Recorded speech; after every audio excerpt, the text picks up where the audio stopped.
So what's up everyone? So right now, nandito tayo ngayon sa isa sa pinakasikat na tourist spot dito sa Bohol. And alam mo ba, ito ay tinatawag na panoramic dito po sa Alicia.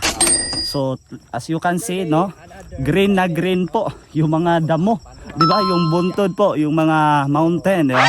Ayan, so ganun kaganda guys, kasi nga alam mo, try to imagine, today is Monday, no? Monday na Monday talaga.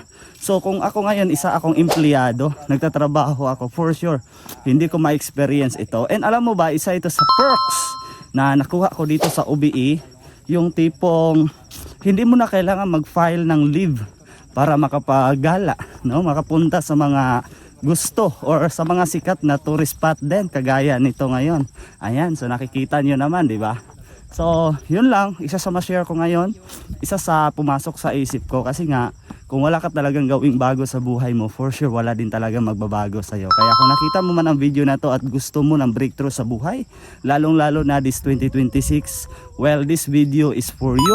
And maybe this is your sign to start a new opportunity, no, para at least may mabago din sa sitwasyon mo, lalo na kung ikaw matagal na sa trabaho or matagal ka na sa sitwasyon na meron ka, nasawang-sawa ka na din, kasi nga paikot-ikot lang, paikot-ikot, palaging nag-uutang, palaging nagtitiis sa kung anong meron tayo. So kung ikaw din isa kang OFW na gusto din makauwi ng Pinas para matanaw itong mga ganitong view, no, so ito ay para talaga sa'yo.